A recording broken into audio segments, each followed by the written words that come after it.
kita, siapa dapat melawan? Kita lebih dari pemenang. Haleluya, ibaratlah pancinya, Yesus Raja segala raja. Amin. Haleluya, bangkitlah gerejanya, kita lebih dari sekali lagi katakan. Haleluya, ibaratlah pancinya, Yesus Raja segala raja. Haleluya, bangkitlah gerejanya, kita lebih dari bahkan, kita lebih dari pemenang, kita lebih dari bahkan, saya lebih dari pemenang, katakan, saya lebih dari pemenang.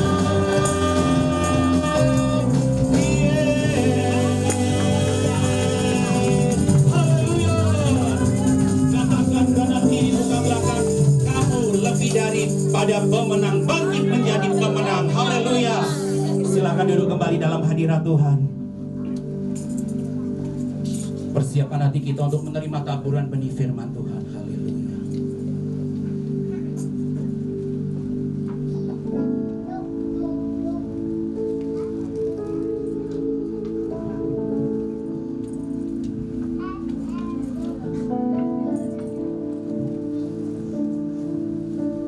Kami menyembah dalam kudus indahnya hadirat-Mu. Kami percaya kemenangan terjadi di saat kami duduk diam di bawah kaki-Mu. Disitulah letak kekuatan bagi setiap kami, untuk kami bangkit menyatakan kuasa-Mu, bangkit menyatakan kemuliaan-Mu Tuhan. Haleluya. Terima kasih Tuhan. Mari bersama katakan, ku menyembah dalam kudus hadirat-Mu, hampiri tata kasih karunia-Mu Bapa. Kekuatanku hanya di dalam hadirat-Mu, kekuatanku hanya dalam hadirat-Mu, Yesusku, hanya Kaulah segalanya. Mari bersama katakan, ku yakin Kau hadir di sini, ku rasakan kuasa yang tak terbatas, ku yakin Kau nyata di sini, kemenangan terjadi di sini. Sekali lagi dari awal naikkan pujian ini, haleluya. Katakan, ku menyembah, ku menyembah dalam kudus hadirat-Mu, hampiri tata kasih karunia-Mu Bapa. Kekuatanku Tuhan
sikap menyembah. Ku yakin Kau hadir di sini. Ku rasakan kuasa yang tak terbatas. Ku yakin Kau nyata di sini. Kemenangan terjadi di sini.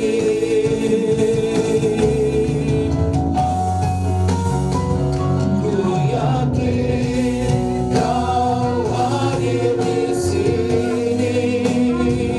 Ku rasakan kuasa yang tak terbatas. Ku yakin Kau nyata di sini. Kemenangan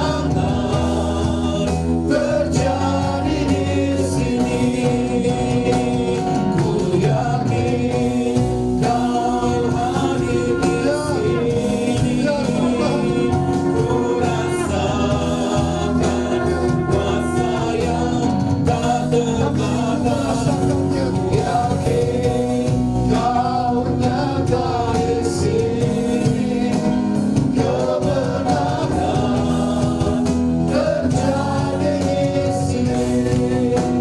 Kemenangan terjadi. Kesembuhan terjadi. Pemulihan terjadi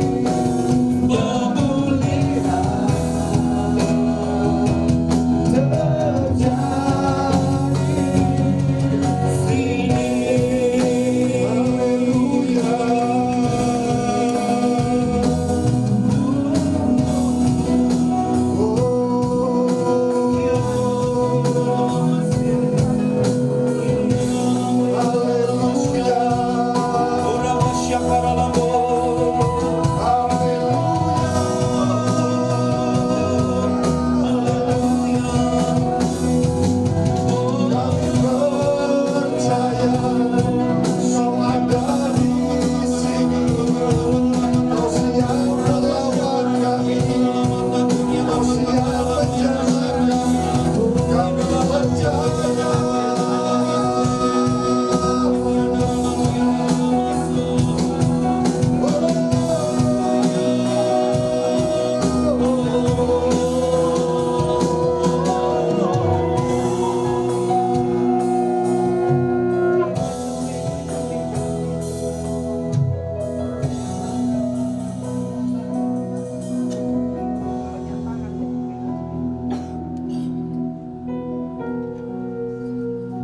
Kebutuhan kami akan penyertaan Tuhan.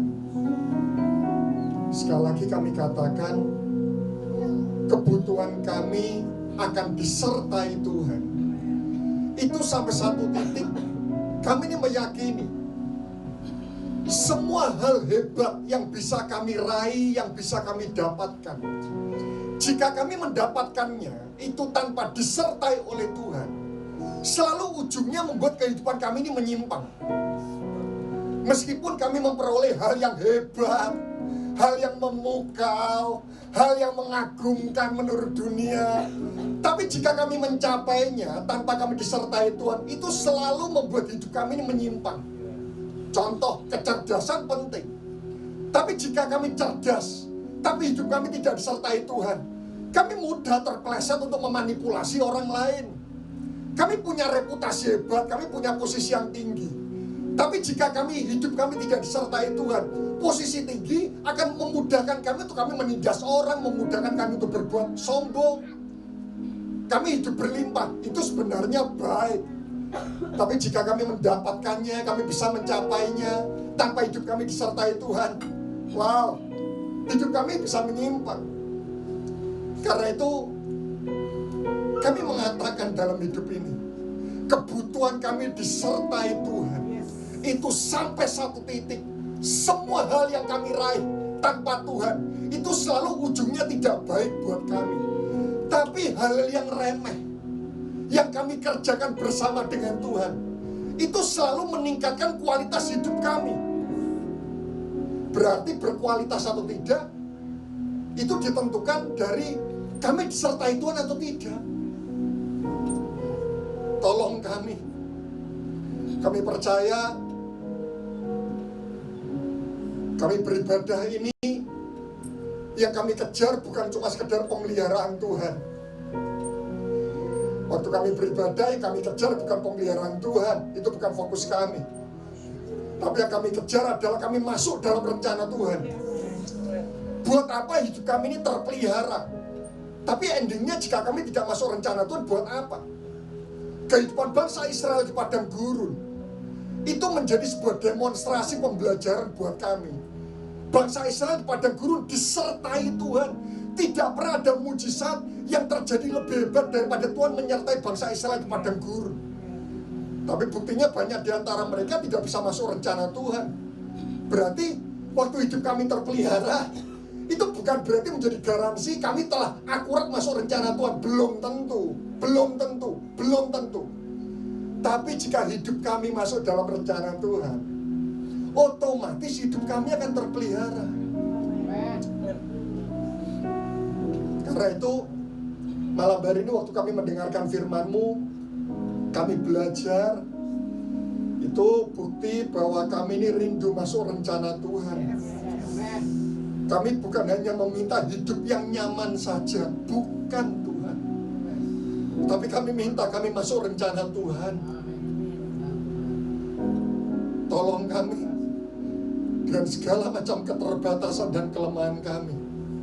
Roh Kudus, tolong kami agar firman hari ini bukan hanya berisi kata-kata yang indah, tapi firman hari ini disertai anugerah perjumpaan dengan Tuhan. Sehingga kami yang mendengarkan firman-Mu, itu hidup kami betul-betul berubah. Kami bukan hanya pandai firman, tapi kami juga ahli melakukan firman. Terima kasih. Kami siap menit-menit ke depan, kedaulatan Tuhan melimpah atas kami.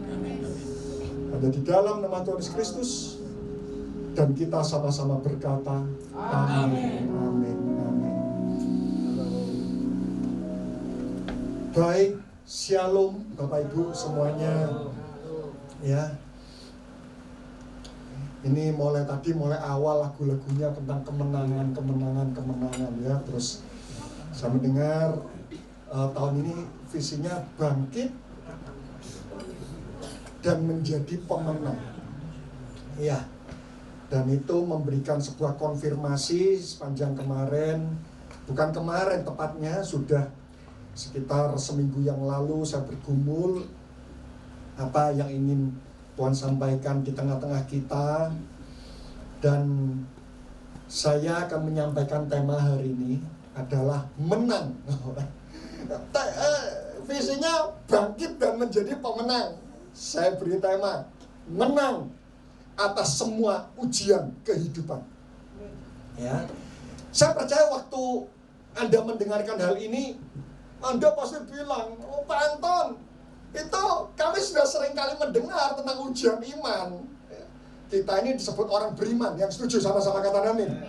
Ya, berarti kekuatan kita terletak pada iman kita. Ya, jadi semua pondasi kita itu dimulai dari iman. Bahkan seluruh janji-janji Tuhan ini semua tidak berarti kalau kita tidak punya iman. Saudara setuju dengan hal ini? Berarti benar, kita ini disebut orang percaya. Berarti kekuatan kita terletak pada kepercayaan kita. Berarti kalau kepercayaan kita lemah, kita bukan orang percaya. Ya. Tetapi seringkali semua mengatakan, termasuk saya dulunya, saya menyampaikan selalu ujian iman itu adalah masalah. Ya, sampai satu titik di dalam tahun ini saya membaca sebuah perikop, ya. Dan dari perikop itu tiba-tiba muncul sebuah makna tersirat, bukan tersurat. Karena itu kenapa firman Tuhan itu hebat ya. Perikop yang sama, sebetulnya perikop itu tujuannya bukan ke situ. Tapi waktu saya membaca perikop ini secara berurutan ya, tiba-tiba muncul sebuah makna tersirat. Saya mendapatkan bahwa masalah itu hanyalah satu dari 4 jenis ujian iman. Dan waktu saya merenungkan ini saya kaget. Dulu saya berpikir ujian iman itu masalah saja. Jadi kalau kita menang dari masalah, ya, maka iman kita kuat. Tapi waktu saya mempelajari hal itu, ternyata saya menemukan ada 4 jenis ujian iman. Ya, ternyata ujian iman itu ada 4 jenis. Berarti kalau kita baru menang atas ujian masalah, ya nilai kita baru 1 dari 4. Ya, dari skor 100 nilai kita baru 25. Ya. Dan malam hari ini agar kita bisa mengukur level kelulusan ujian iman kita. Ya, jadi nanti setiap ujian iman saya berikan standar kelulusannya Bapak Ibu. Ya, agar firman hari ini bukan cuma sekedar pengetahuan, ya, ujian iman seperti bukan, tapi saya tujukan standar kelulusannya. Saya berdoa Bapak Ibu semua skornya 100. Ya, tapi jujur sampai saat ini saya nggak berani mengatakan skor saya 100. Wah, ini berat. Ini saya renungkan ya. Pertama saya mendapatkan itu 4 jenis ujian iman. Tapi saya coba ingin merenungkan lebih jauh dan akhirnya saya menemukan standar kelulusannya. Wow, itu tidak gampang. Mari kita lihat Yohanes pasal 9. Ya, saya diminta sedikit memberikan pengajaran. Karena itu izinkan saya menyampaikan cukup banyak poin, ya, agar saudara malam hari ini tidak rugi datang. Ya, saya memberikan cukup banyak poin. Ya. Mari kita lihat Yohanes pasal 9. Ya. Nanti kalau waktu tidak mencukupi, saya akan coba skip ayat-ayat dari Yohanes 9. Itu saya skip, tetapi saya yang penting adalah poin-poinnya. Jadi Yohanes 9 itu nanti saya sampaikan itu hanyalah untuk menunjukkan kok ujian ini tuh dari referensi ayat yang mana, ya, seperti itu ya. Kita lihat Yohanes pasal 9. Ya, perikopnya tentang orang buta sejak lahir. Ya. Sejak lahir. Ya. Mulai ayat yang pertama. Waktu Yesus sedang lewat, ia melihat seorang yang buta sejak lahirnya. Ayat yang kedua. Wah, ini unik. Lalu murid-muridnya bertanya kepadanya, Rabi, siapakah yang berbuat dosa? Nah, ini aneh. Kalau saudara ngelihat orang buta, ya, apa yang saudara katakan? Ya, Bapak butuh pertolongan, seperti itu ya. Tapi kita lihat murid-murid Yesus mengatakan, Rabi, siapakah yang berbuat dosa? Orang ini sendiri atau orang tuanya sehingga ia dilahirkan buta? Loh, kok aneh, so? Ada yang di sini waktu melihat orang buta lalu bertanya, siapa yang berdosa? Nah, waktu saya membaca ayat ini, nah Bapak Ibu perlu mengetahui latar belakang bangsa Yahudi saat itu, ya. Kenapa kok waktu mereka melihat orang buta lalu mereka bertanya siapa yang berbuat dosa? Ternyata pada zaman dahulu bangsa Yahudi itu punya kecenderungan, kalau ada orang buta, bisu, tuli, lumpuh, kusta, ya, buta, bisu, tuli, lumpuh, kusta, mereka itu punya kecenderungan berpikir bahwa itu adalah konsekuensi dosa mereka di masa lampau. Karena itu kenapa Miriam Harun kena kusta. Itu kenapa? Karena mereka memberontak Musa. Ya. Terus abdinya Elia, siapa itu? Gehazi. Ya, dia kena kusta karena konsekuensi dosa. Sama, pada waktu murid-murid melihat orang buta ini, mereka bertanya, siapa yang berbuat dosa? Orang ini atau orang tuanya? Karena mulai lahir sudah buta. Waktu saya membaca ayat ini, tiba-tiba Tuhan mengingatkan bahwa ada banyak orang Kristen, waktu mereka menghadapi masalah, mereka lebih sibuk, refleks mereka, ya waktu mereka menghadapi masalah, mereka lebih sibuk menyalahkan kondisi atau mereka mencari siapa yang salah. Ada banyak orang Kristen waktu mereka menghadapi masalah, mereka sibuk menyalahkan kondisi, mereka mencari siapa yang salah. Kenapa aku lahir di keluarga miskin? Kalau aku lahir di keluarga kaya, hidup akan jauh lebih baik. Kenapa aku memiliki orang tua yang mungkin tidak harmonis? Kalau aku punya orang tua yang harmonis, mungkin keluargaku jauh lebih baik. Kenapa aku lahir cacat? Kenapa aku lahir ini buta? Kenapa aku ini sekolah di sekolah yang tidak berkualitas? Kalau aku dulu sekolah di sekolah yang berkualitas, pasti hidupku jauh lebih baik. Nah, ada banyak orang Kristen, Bapak Ibu, waktu mereka menghadapi masalah, mereka bukan sibuk mencari solusi, tapi mereka sibuk menyalahkan sebuah kondisi. Dan ini adalah ujian yang pertama. Saya sebut ujian ucapan syukur. Sama-sama kata ujian ucapan syukur. Bapak Ibu setuju bahwa kita ini meyakini Roma 8 ayat 28? Ya, tidak usah dibuka, harus hafal semuanya. 2, 3. Kita tahu sekarang bahwa Allah turut bekerja dalam untuk mendatangkan. Ya, ada di sini punya mertua cerewet. Itu apakah termasuk dalam ruang lingkup kedaulatan Tuhan? Waktu saya renungkan hal ini, tiba-tiba Tuhan ingatkan bahwa salah satu perbedaan orang percaya dengan orang yang belum percaya, kita ini meyakini bahwa segala sesuatu yang terjadi dalam hidup kita itu tetap ada dalam kedaulatan Tuhan untuk menyempurnakan kita. Yang setuju sama-sama kata amin. Kalau orang belum percaya, mereka mengeluh, normal. Mereka belum percaya. Mereka tidak meyakini bahwa segala macam permasalahan yang terjadi dalam hidup mereka itu ada dalam kedaulatan Tuhan. Tapi kita yakin loh, semua yang kita alami itu ada dalam kedaulatan Tuhan. Berarti kalau orang belum percaya mengeluh, orang belum percaya tidak bisa mengucap syukur. Kita sebagai orang percaya, kita juga sulit mengucap syukur. Apa bedanya kita dengan orang yang belum percaya? Karena itu kenapa saya mengatakan, salah satu ciri kita sebagai orang beriman, kita meyakini bahwa segala sesuatu yang terjadi dalam hidup kita itu sudah disaring dalam kehendak Allah untuk menyempurnakan kita. Yang setuju sama-sama kata amin. Kita lihat iblis mau mencobai Ayub. Minta izin sama Tuhan atau tidak? Minta izin. Jadi sesusah-susahnya masalah yang kita hadapi, semua masalah yang terjadi dalam hidup kita, itu sudah difilter dalam kehendak Tuhan untuk menyempurnakan kita. Karena itu kenapa saya mengatakan salah satu permainan wahana yang paling tidak saya sukai dalam kehidupan ini. Ya. Ada yang di sini pernah ke Jatim Park seperti itu ya. Salah satu wahana yang paling saya tidak sukai itu adalah wahana, salah satunya jet coaster, salah duanya adalah jalan sesat. Ya. Sudah bayar dibuat pusing. Satu-satunya pribadi yang bisa membawa saya masuk jalan sesat itu cuma anak saya. Pak, tolong temenin gitu.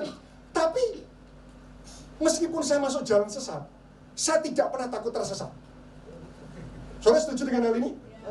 Karena itu kenapa saya meyakini dalam hidup ini, kita ini dalam hidup ini, meskipun kita melalui pilihan-pilihan yang sulit, kita ini sebenarnya masuk jalan sesat, tapi hidup kita tidak pernah tersesat. Ada yang di sini waktu masuk wahana jalan sesat, saudara takut tersesat? Tidak ada. Saudara cuma teriak aja kalau tersesat, tolong gitu ya.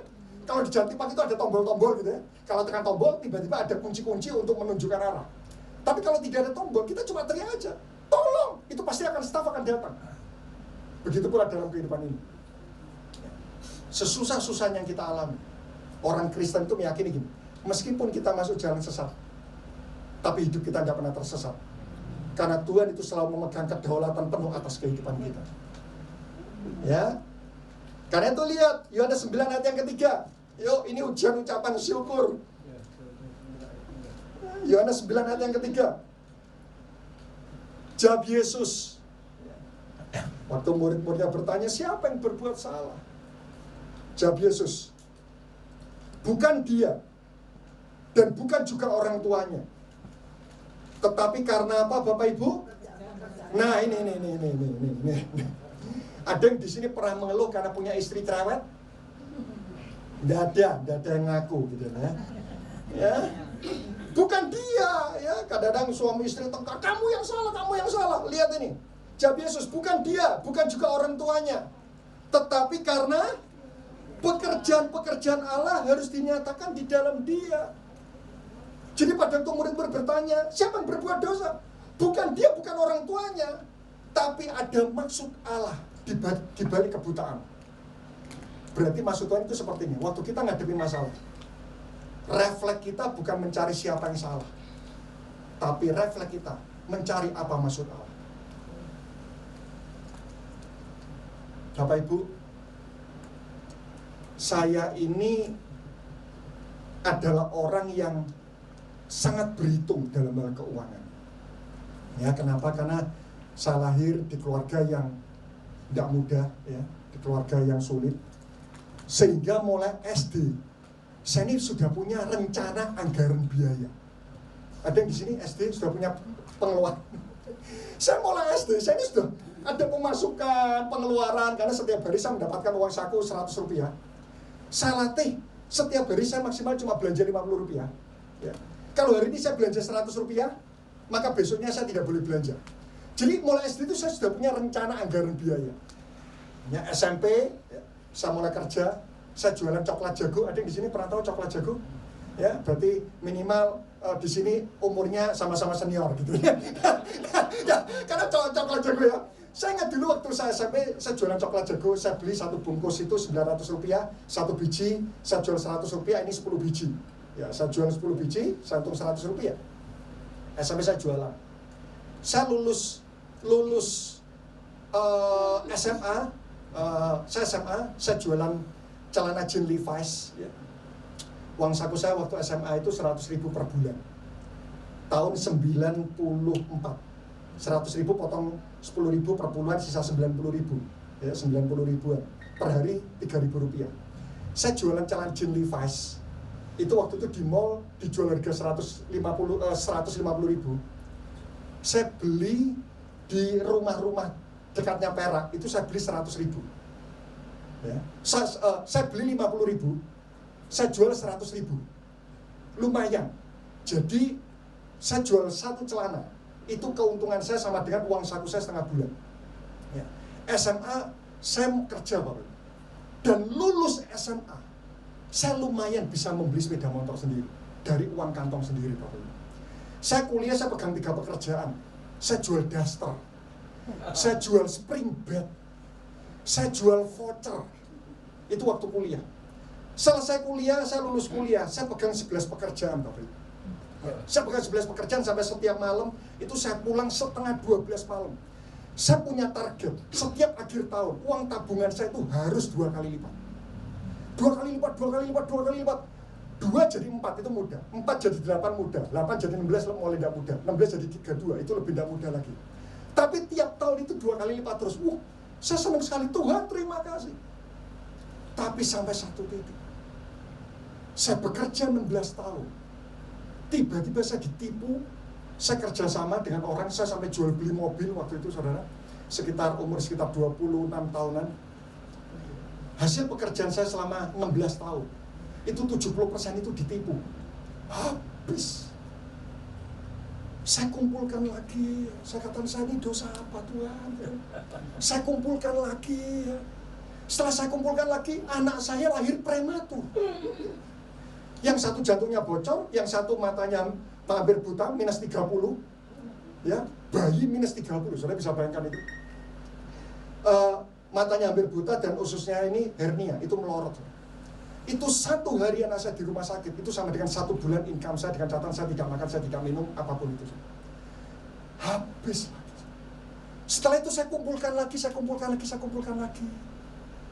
Istri saya kena tumor otak. Ya, di masa pandemi kena tumor otak. Saya melihat Tuhan, saya ini dosa apa? Saya tidak pernah nipu orang. Saya kuliah, saya tidak pernah titip absen. Saya bekerja, saya tidak pernah berbohong. Gitu kan? Ya, kuliah aja saya tidak pernah titip absen. Ada yang di sini sering titip absen? Wah, banyak gitu kan. Saya kuliah, saya tidak pernah titip absen. Ya, gara-gara saya tidak pernah titip absen, bulu kaki saya ini pernah dibakar waktu itu di kos-kosan, diganggu sama teman-teman. Saya ini kerja, saya tidak pernah bohongi orang, betul. Saya tanya, Tuhan, saya ini dosa apa? Saya kumpulkan uang habis, saya kumpulkan uang habis.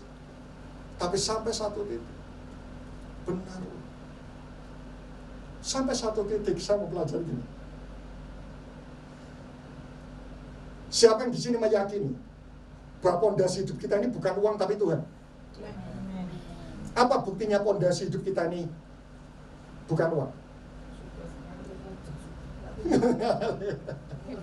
Sampai satu titik waktu saya merenungkan ya. Tiba-tiba waktu saya doa, Tuhan ingatkan, aku memang sengaja mengizinkan kau melalui semuanya itu. Sampai satu titik. Sampai banyaknya uang itu tidak pernah bisa memberikan rasa aman dalam hidup.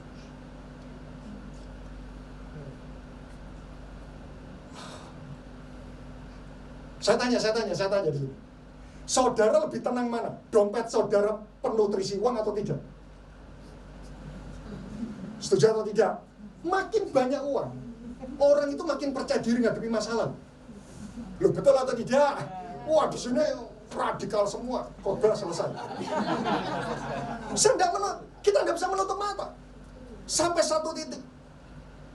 Kalau betul-betul Tuhan itu menjadi pondasi hidup kita, maka uang itu tidak pernah memberikan rasa aman dalam hidup kita.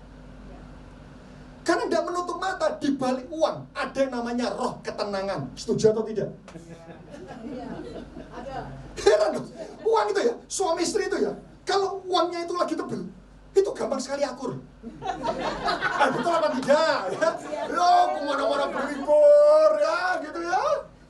Tapi kalau tidak punya uang, selalu punya alasan untuk konflik.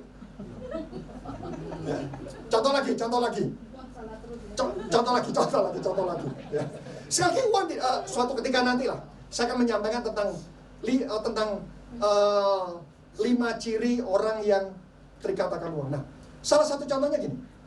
Orang yang menggantung hidup pada uang itu salah satu contohnya gini. Kalau menghadapi masalah, refleksnya berkata gini, butuh berapa sih? Butuh berapa? 5 juta, bayar. Dulu waktu saudara tidak punya uang, waktu menghadapi masalah, refleksnya apa? Betul nggak? Dulu waktu tidak punya uang itu refleksnya gini, Tuhan, apa yang kau ingin untuk aku lakukan? Betul nggak? Nah, kelihatannya saya salah di sini. Kalian di sini tidak pernah punya uang semua. Tapi kenapa ya waktu kita ini punya banyak uang? Heran, refleksnya itu gini. Uang itu menjadi refleks awal yang menjadi sumber pertolongan dalam hidup kita. Butuh berapa sih? Sudah bayar aja. Kau tidak tanya Tuhan apa yang kau ingin untuk aku lakukan ya? Ternyata pada waktu saya ngalami itu semuanya, kemarin saya mendengar hal yang mengagetkan lagi dari istri saya. Saya kaget lagi. Saya tidak mau cerita dulu. Saya kaget. Tuhan. Tapi sampai satu titik. Ada lagunya kan? Hanya dekat Allah saja aku merasa, bukan hanya dekat berkat Allah, hanya dekat Allah. Bener tak? Sampai satu titik dari semua proses itu, saya katakan Tuhan terima kasih. Ternyata kau ingin aku tidak menaruh rasa amanku itu terletak pada banyaknya uangku. Lihat 1 Tesalonika 3. Siapa yang di sini hari-hari ini ngalami problema finansial? Tidak ada, soge kabeh. Ini aminnya integritas atau iman? Ya, kita lihat 1 Tesalonika 3. Ayo, ini orang belum percaya ngeluh, tokonya sepi. Loh enggak, lu orang Kristen toko sepi ngeluh. Loh, katanya kita percaya segala sesuatu yang terjadi dalam hidup kita itu disaring dalam kehendak Allah yang terbaik buat kita. Berarti kalau orang belum percaya sulit mengucap syukur, kita juga sulit mengucap syukur. Apa bedanya kita dengan orang belum percaya? 1 Tesalonika 3 ayat yang kedua. Wow, ini ayat ini mengagetkan. Lalu kami mengirim Timotius, saudara bekerja dengan kami untuk Allah dalam pemberitaan Injil Kristus, untuk menguatkan hatimu dan menasihatkan kamu tentang imanmu. 3, perhatikan ini. Kita baca sama-sama ayat yang ketiga. 2, 3. Supaya jangan ada orang yang goyang imannya karena, perhatikan ayat berikutnya, baca dengan keras. 2, 3. Kamu sendiri, belum. Yang tadi. Ya. Jangan melebihi pengkhotbah. Kamu sendiri tahu bahwa kita ditentukan untuk apa? Itu apa? Kita ulang lagi ya, agar kita yakin. Kamu sendiri tahu bahwa kita ditentukan untuk kurang radikal. Untuk itu, iya. Itu ini apa? Ya, tolong dengarkan ini. Ini bukan perkataan Anton. Kamu sendiri tahu bahwa kita ditentukan untuk kesusahan ini. Wah, saya baca kaget ini. Kita ditentukan untuk susah. Coba lihat di versi lain lebih bagus, versi Ibis. Dikatakan seperti ini.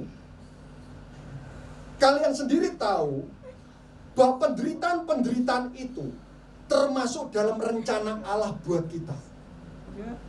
Wah, versi lain lebih bagus. Ternyata penderitaan, kesusahan itu termasuk dalam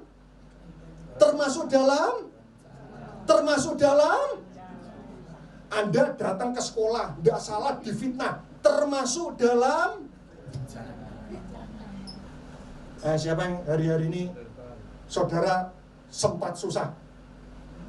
Tidak ada. Haleluya. Ini sudah lulus atau lolos? Sama-sama kata ujian ucapan syukur. Yuk, kita ini orang percaya. Orang percaya tapi susah mengucap syukur, tidak lulus. Saya tunjukkan indikator kelulusan ujian ucapan syukur. 2 Korintus 12. Ini orang yang lulus ujian ucapan syukur itu ini. 2 Korintus 12 ayat 7. Wow. Ini kalau kita ingin lulus ujian ucapan syukur, ini indikatornya. Nilainya 100. Dan supaya aku jangan meninggikan diri karena pernyataan-pernyataan yang luar biasa itu, ini Paulus. Maka aku diberi suatu duri di dalam dagingku. Ya, Paulus itu orang mati didoakan bangkit, tapi dia telusupan. Ya, maka aku diberi suatu duri di dalam dagingku, yaitu seorang utusan iblis untuk menggocoh aku, supaya aku jangan meninggikan diri. Tentang hal itu, aku sudah 3 kali berseru kepada Tuhan, Tuhan tolong cabut ini, Tuhan tolong, 3 kali, supaya utusan iblis itu mundur daripadaku. Ada yang di sini waktu saudara mengalami masalah, saudara sudah berdoa, Tuhan tolong dong, istriku itu udah cerewet, tapi tetap cerewet. Tuhan tolong dong, tokoku ini rame, tapi tetap sepi. Tuhan tolong, dia kena sakit, anemia, pendarahan. Tuhan tolong agar sembuhkan, tapi tidak sembuh-sembuh. Apakah itu fakta? Apakah itu fakta? Ya. Ayat 9. Tetapi jawab Tuhan kepadaku.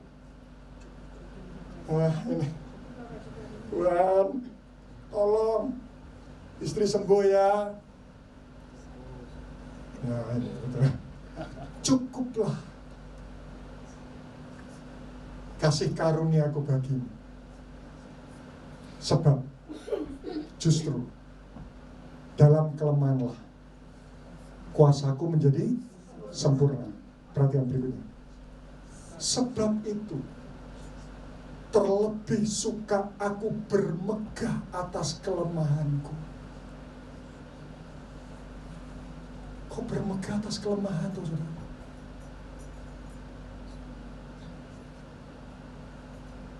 Belajar kok gak ngerti-ngerti ya. Benar-benar sudah belajar kok gak ngerti-ngerti ya. Sudah berlatih kok gak bisa ya. Sudah kerja sungguh-sungguh tapi kenapa ya, kok rasanya berkat itu terhambat. Sudah melayani sungguh-sungguh tapi kenapa ya, kok keluarga ini gak pernah berhenti, sakit ini. Sebab itu terlebih suka aku bermegah atas kelemahanku. Supaya apa, saudara? Kuasa Kristus turun menaungi aku. Berikutnya ayat 10. Ini orang yang lulus ujian ucapan syukur. Karena itu aku sama-sama kata senang. Sama-sama kata senang. Aku senang dan rela di dalam kelemahan, di dalam dan oleh karena Kristus. Sebab jika aku lemah, maka aku kuat. Sama-sama kata senang. Senang itu artinya seperti ini. Berusaha menikmati setiap saat. Wah. Istri kena tumor otak. Karena itu aku senang. Ini senangnya bukan saya kepingin menikah lagi loh ya. Ya, saya senang istri tumor otak. Itu senangnya kok atmosfernya beda gitu ya. Bukan. Tapi aku senang. Ayo. Saudara yang hari-hari ini ngalami penindasan. Karena itu aku senang. Senang itu seperti ini. Berusaha mensyukuri setiap saat. Dan rela, sama-sama kata rela. Apa artinya rela? Rela itu seperti ini. Siap menjalani dalam jangka panjang. Loh. Siapa yang punya sakit? Dada, ya haleluya. Jehovah Rafa. Tapi coba renungkan pernyataan Paulus ini. Siapa yang di sini sering ditindas mertua? Karena itu aku senang dan rela. Rela itu gini, siap menjalani masa sulit jangka panjang. Kalau saudara artis, saudara lebih suka mana? Dikontrak film cuma 1 seri 2 jam, atau film 50 seri masing-masing 2 jam jadi 100 jam. Lebih senang dikontrak yang mana? Film 1 seri atau 50 seri? Lebih senang yang mana? 50. Nah, siapa yang di sini? Kenapa saudara senang dikontrak 50 seri kenapa? Upahnya lebih banyak. Saudara kalau mengalami masalah kepengen cuma 1 seri atau 50 seri?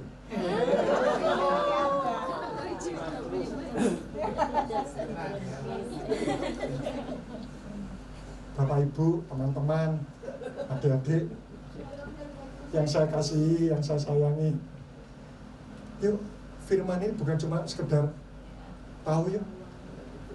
Coba. Saya renungkan ini. Wow. Paulus doakan orang sakit sembuh, orang mati bangkit. Saudara doakan orang toko sepi rame, tapi saudara tokonya sepi terus. Saudara mimpin, ya. Kok enggak banyak yang kita pimpin ya. Tapi kita doakan orang, tiba-tiba kepemimpinan yang meledak. Wah, itu gak gampang. Aku senang dan rela. Karena itu hari ini Senin kemarin istri saya tiba-tiba cerita lagi hal yang mengagetkan. Kok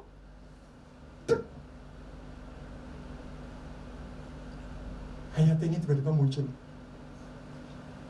Karena itu aku senang dan rela dalam kelemahan, dalam siksaan, dalam kesukaran, dalam penganiayaan dan kesesakan oleh karena Kristus. Sebab saat aku lemah, aku kuat.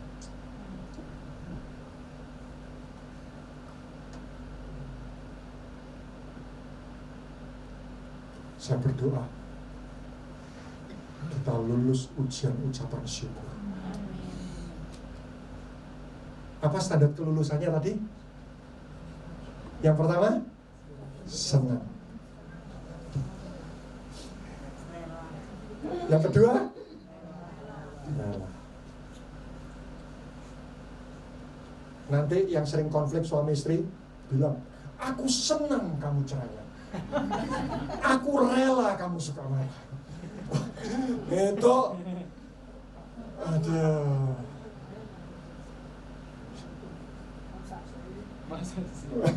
Tapi jangan itu ungkapan menyindir ya. Yang kedua.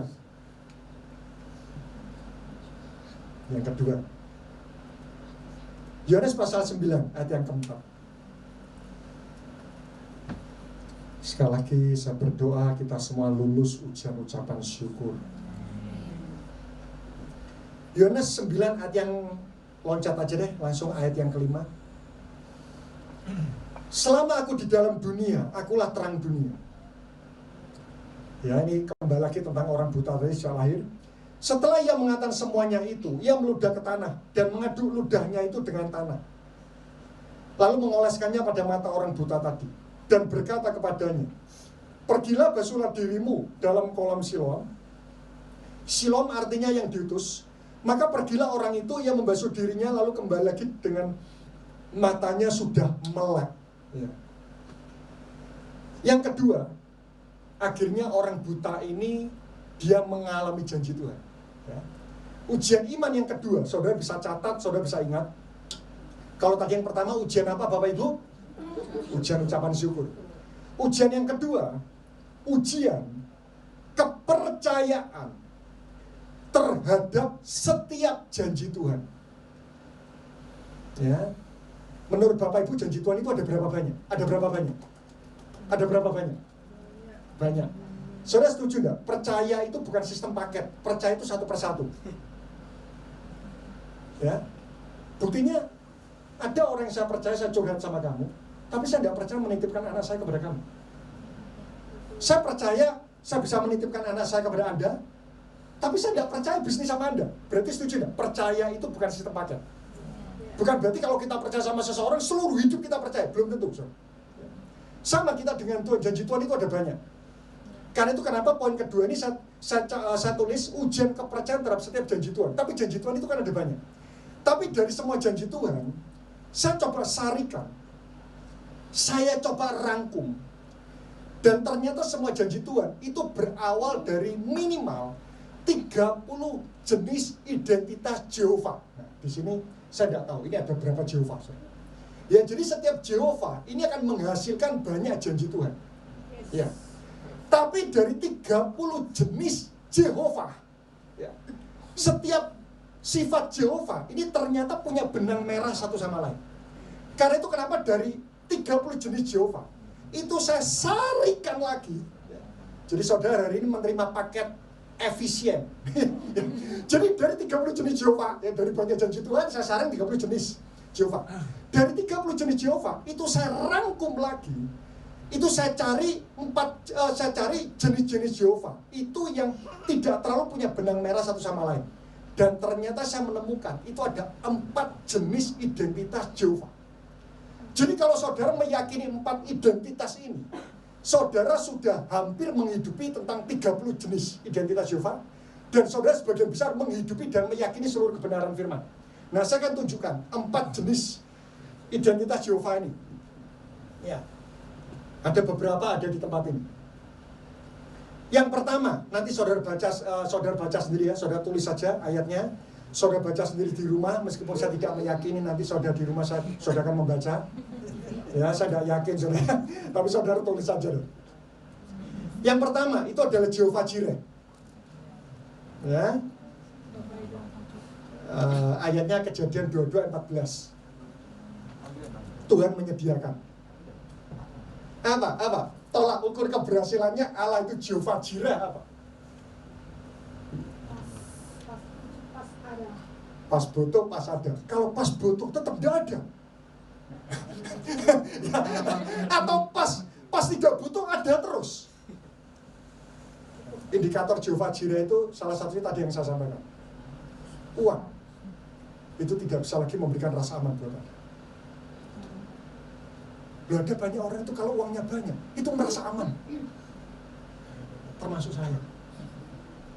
Karena itu kenapa? Dilucuti, dikumpulkan lagi, dilucuti lagi, kumpulkan, dilucuti. Sampai satu titik saya katakan sama istri saya, ya, kalau kamu khawatir akan uang, kita ini menghina Tuhan. Salah satu indikator kelulusan lagi seperti ini. kalau menghadapi problema finansial, refleksnya itu selalu gini, Tuhan pasti tolong. Karena saya menemukan ada banyak orang Kristen menghadapi problema apapun dia tidak masalah. Tapi kalau problema finansial, hidupnya itu tergoncang. Dan responnya itu bilangnya gini, apakah Tuhan akan tolong ya? Loh. Apakah Tuhan akan tolong? Kalau orang itu pondasinya uang, waktu uang digoncang, dia refleksnya gini, apakah Tuhan akan tolong ya? Meragukan, karena pondasinya bukan Tuhan. Tapi kalau orang itu pondasinya Tuhan, bukan uang, setiap menghadapi problema finansial, selalu keyakinan refleksnya seperti ini, Tuhan pasti akan tolong. Amin. Ya. Yang pertama Jehovah Jireh. Yang kedua Jehovah Rafa. Ada. Saya lihat tadi ada di mana? Di atas ibu. Di atas Bu Elis. Rohi. Oh, Rafa, ya Rafa. Apa itu Jehovah Rafa? Ada. Siapa yang di sini percaya Tuhan itu bisa menyembuhkan sakit kita? Oh, saya tanya, angkat tangannya itu karena tahu atau yakin? Yakin.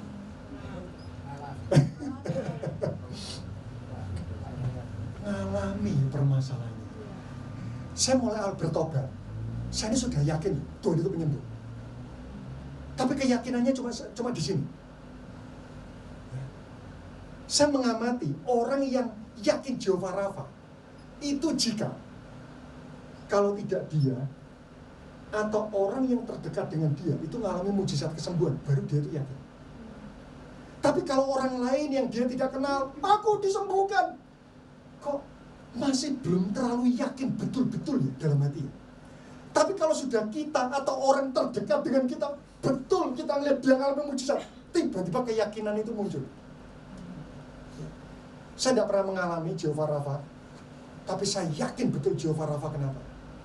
Anak saya jantung bocor tiba-tiba pulih. Mata hampir buta, setelah dioperasi masih minus 30. Loh, bayangkan. Itu sudah dioperasi minus 30. Jadi sampai usia 7 bulan, anak saya itu tidak bisa ngelihat.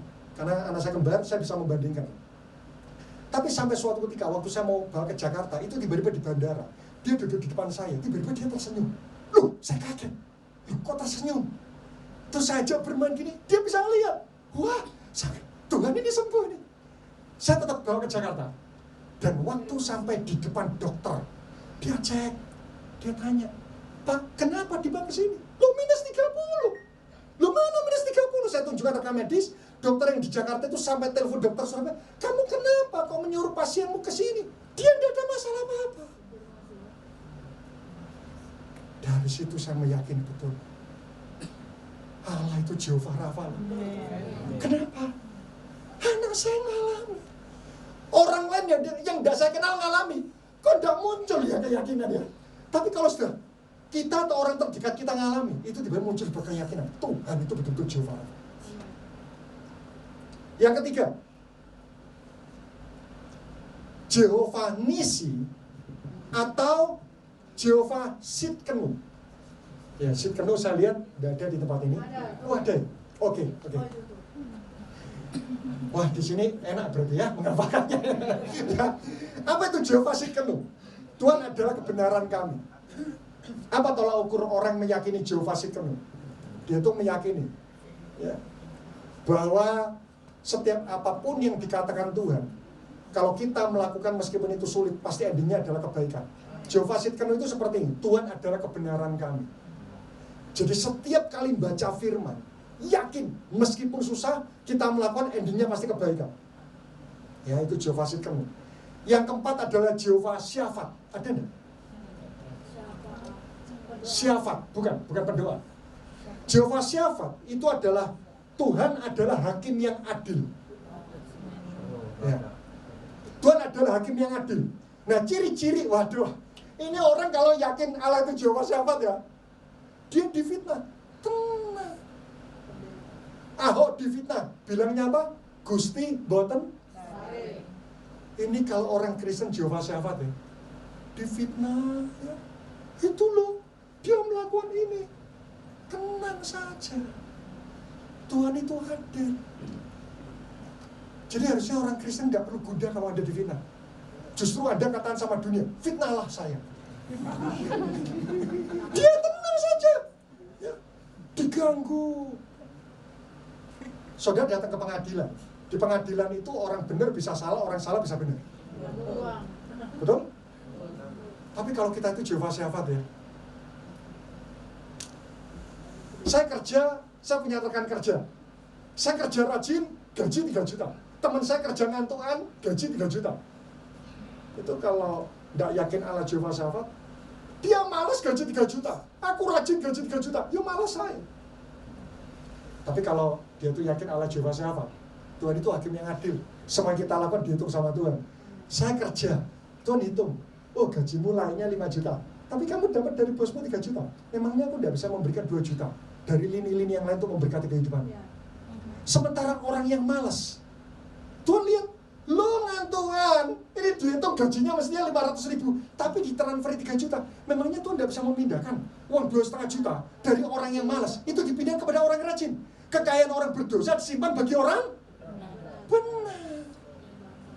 Karena itu salah satu bukti kalau kita hamba Tuhan yang benar, yakin Jehovah siapa? Kita pelayan tidak pernah pilih-pilih loh. Di tempat ini cuma dapat pisang. Ya, di tempat ini bukan ini ya. Ya nanti pulang dikasih pisang, haleluya juga. Ya. Wah, di tempat ini cumanya 5.000. Itu pisang 1 tronton. Di tempat ini cuma pisang 1 unting. Itu kalau hamba Tuhan percaya Jehovah Syafaat. Saudara setuju apapun yang kita kerjain diperhitungkan oleh Tuhan? Tadi saya tanya, tadi yang nari-nari itu capek gak? Gobius. Kalau Anda tidak gobius luar biasa, sudah terlatih di sini. Nah, saudara pulang dapat apa? Saya tidak tahu dapat sesuatu apa atau tidak gitu. Tapi Tuhan itu hitung loh. Saya ngalamin, saya kenal dengan ini. Mulai dulu pelayanan youth. Pelayanan youth dapat apa sih? Benar gak dipuji, salah dimaki. Ayo, ya.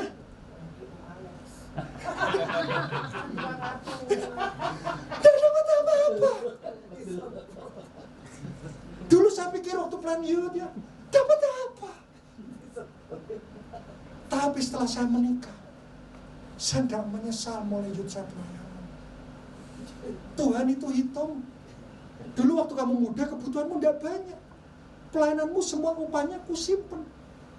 Nanti waktu kamu menikah, waktu kamu punya anak, kebutuhan makin bertambah, kekuatan makin berkurang. Celengan rohanimu tak cairkan semua. Benar. Saya tidak pernah menyesal dulu Yun. Kerja susah payah, dapatnya makian gitu.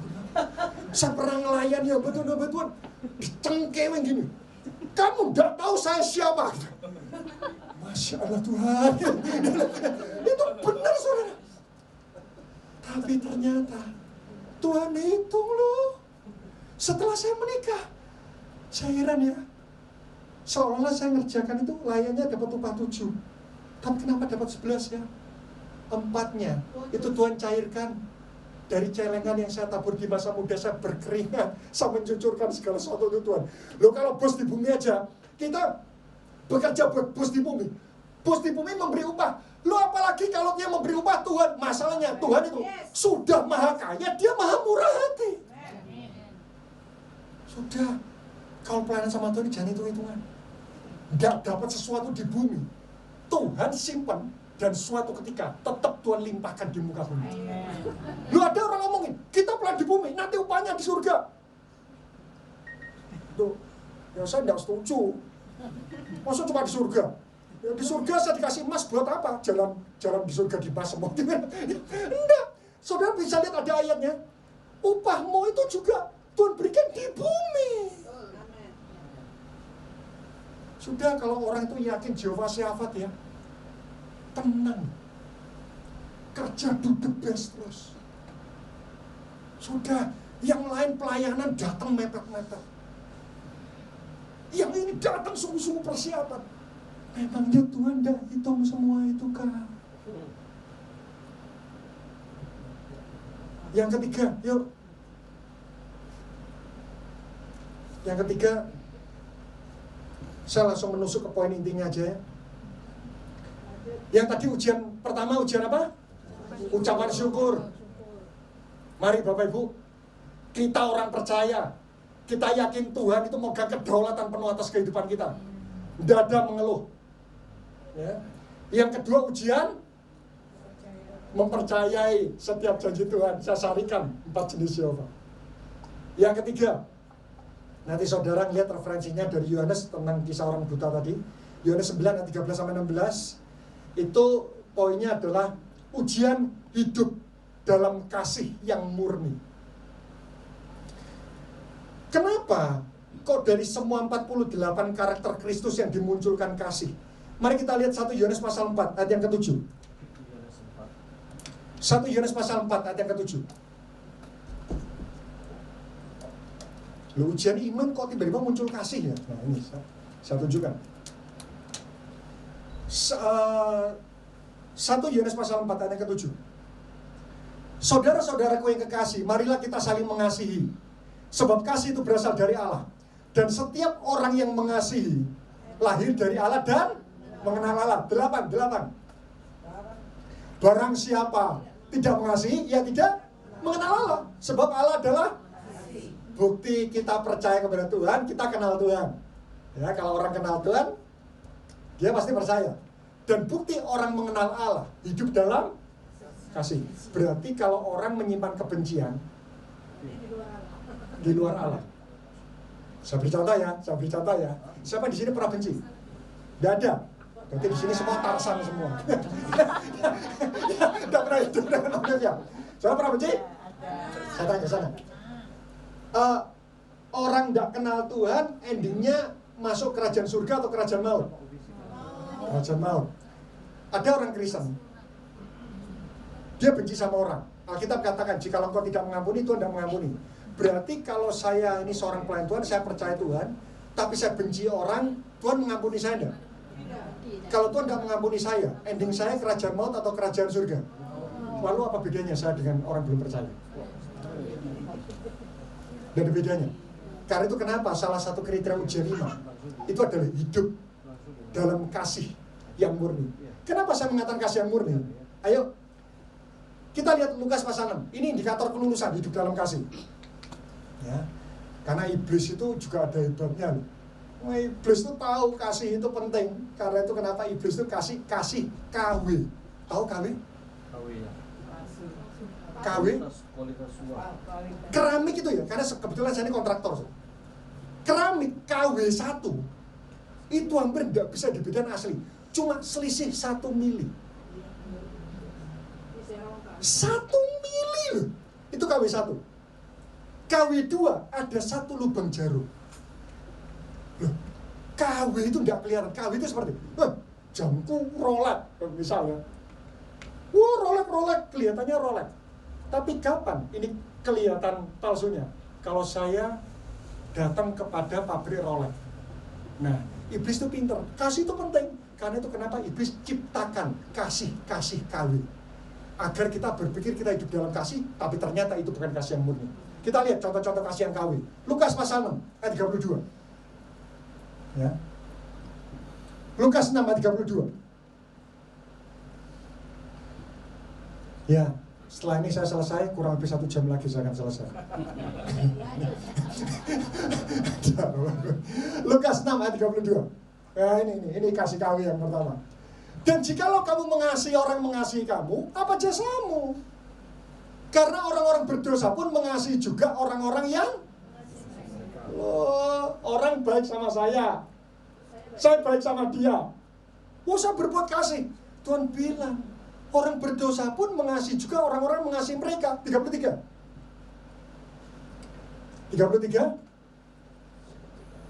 Sebab jikalau kamu berbuat baik kepada orang yang berbuat baik kepada kamu, apa jasamu? Orang berdosa pun berbuat demikian. Bu Elizabeth baik sama saya, lalu saya baik sama Bu Elizabeth. Saya kasih.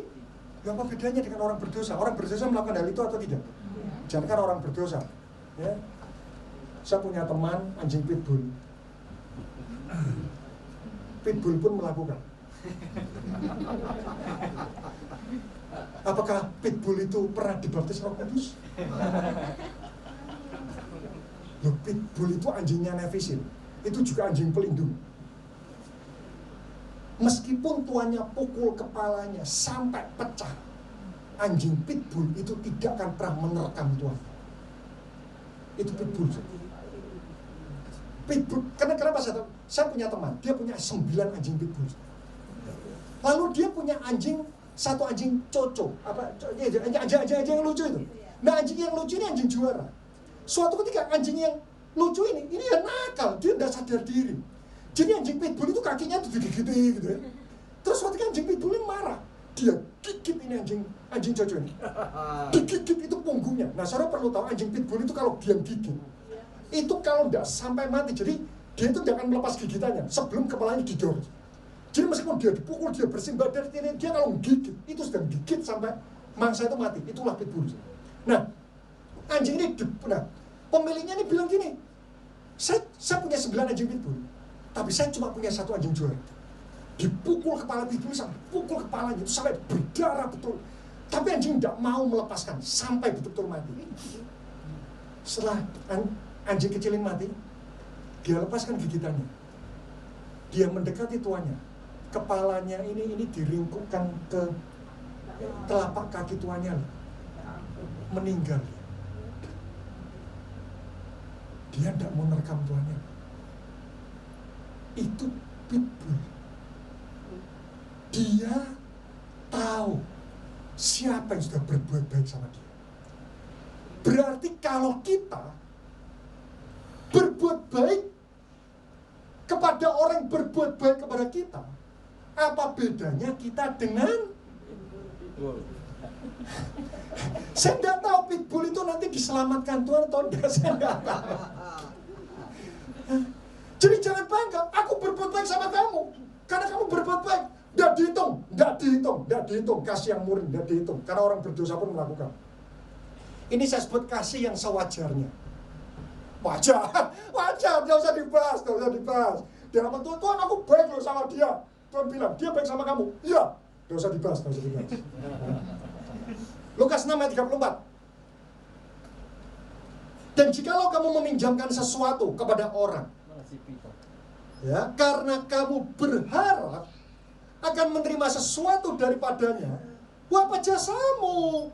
Orang berdosa pun meminjamkan kepada orang berdosa supaya mereka menerima kembali sama banyak. Kalau yang pertama tadi, aku berbuat baik kepada kamu karena kamu sudah berbuat baik kepadaku. Kalau yang kedua, aku berbuat baik kepada kamu agar kamu berbuat baik kepadaku. Ini saya sebut kasih yang egois. Kasih yang kita lakukan dengan motif keuntungan pribadi. Saya menolong Bu Elizabeth agar di kemudian hari Bu Elizabeth tolong saya. Tidak dihitung. Ini kasih yang egois. Lalu apa itu ciri kasih yang murni? Lukas 6 ayat 35. Ini. Mau hidup dalam kasih yang murni? Ini. Tetapi kamu kasihlah. Punya musuh? Orang berutang tapi tidak membayar? Orang menjengkelkan dan memfitnahmu waktu engkau sudah berbuat baik kepada mereka? Kasihlah musuhmu dan berbuat baiklah kepada mereka, dan pinjamkan dengan tidak mengharapkan balasan, maka upahmu akan besar dan kamu menjadi, ya. Kapan menjadinya? Ya setelah di atas itu menjadi anak-anak Allah yang maha tinggi. Sebab ya baik terhadap orang-orang yang tidak tahu terima kasih. Pernah ketemu orang yang tidak tahu terima kasih? Sudah ditolong malah mentong. Sebab ya baik terhadap orang-orang yang tidak tahu terima kasih dan terhadap orang-orang jahat. Dengarkan, ciri kasih yang murni itu seperti ini. Bukan dihitung seberapa baik kita terhadap orang baik sama kita, tapi mulai dihitung dari seberapa baik kita terhadap orang yang tidak berbuat baik kepada kita. Karena itu produk nyata dari kasih yang murni itu adalah cintai musuh.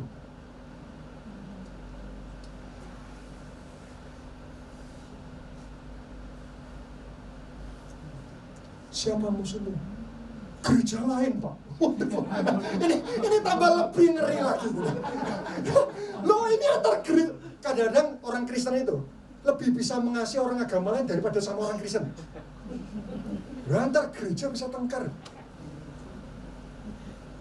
Sudah, produk nyata kasih yang murni itu cuma satu: cintai musuh.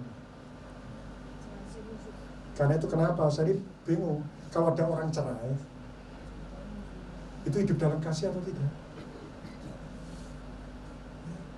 Yang keempat, saudara tulis saja deh. Ujian menjadi saksi Kristus. Ya. Saya sampaikan 4 ini. Yang pertama apa, saudara? Ujian? Jangan syukur. Yang kedua ujian? Mempercayai setiap janji Tuhan. Saya rangkum jadi 4 Jehovah. Jehovah Rafa, Jehovah Jireh, Jehovah Nisi atau Sikenu. Yang keempat Jehovah Syafat. Yang ketiga ujian hidup dalam kasih yang murni. Saya Kristen, benci, bukan orang percaya.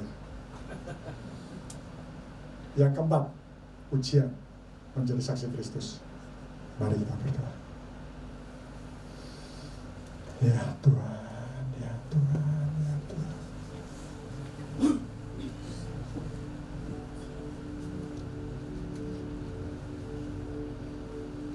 Pujikan lagu tadi, ku yakin kau hadir di sini. Mari kita hormati Tuhan.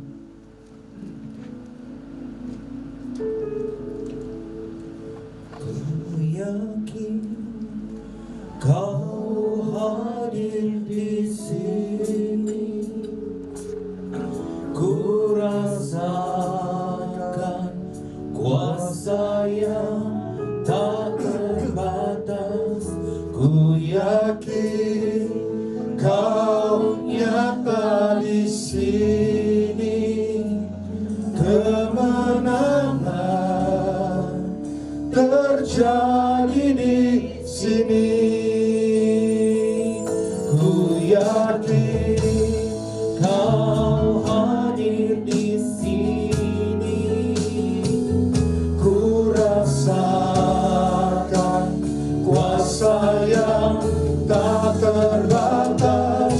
Ku yakin kau nyata di sini.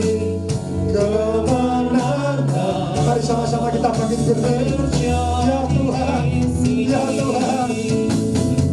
Ku yakin kau hadir di sini. Saya berikan kepada pemimpin.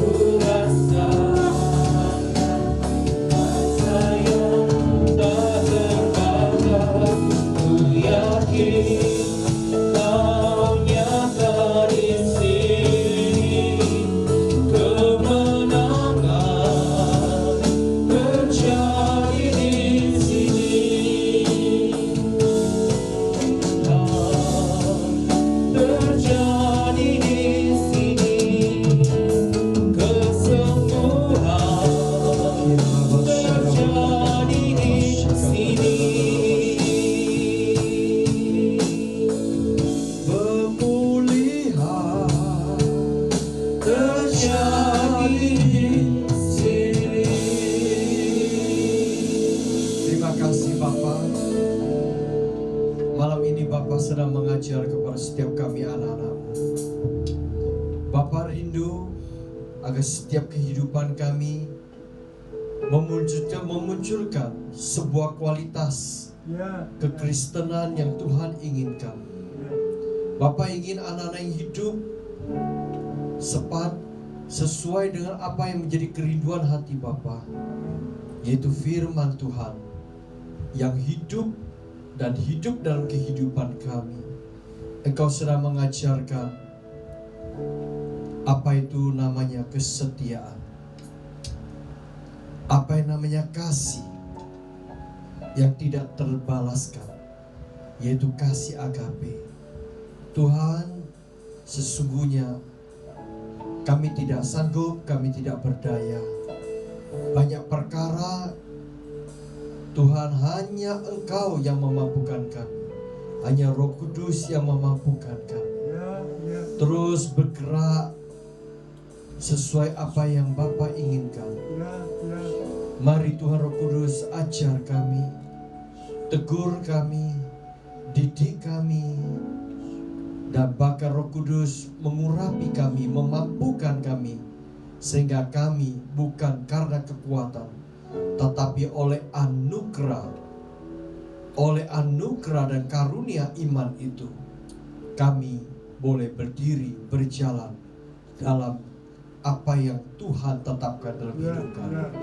Terima kasih buat hamba-Mu yang telah menyampaikan isi hati-Mu, yang menyatakan kebesaran kuasa Allah Yahweh kami, Jehovah, yang mempunyai sebuah kasih yang lebih luas dari lautan, tinggi dan dalam, dan tidak berkesudahan. Kasih Tuhan yang unconditional love, tidak bersyarat itu. Mari Tuhan pimpin kami, sertai kami. Berkati hamba-Mu yang telah menyampaikan isi hati-Mu. Berkati dia Tuhan, dengan istri dan anak-anaknya. Sungguh Tuhan, Engkau mengurapi dia dengan roh pewahyuan, roh hikmat, roh pengertian daripada Engkau sendiri.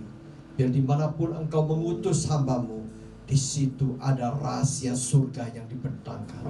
Terpuji Engkau Bapa. Seberapa kami hadir malam hari ini, biarlah Engkau urapi kami. Sungguh Tuhan, firman-Mu meteraikan dalam sanubari hati kami.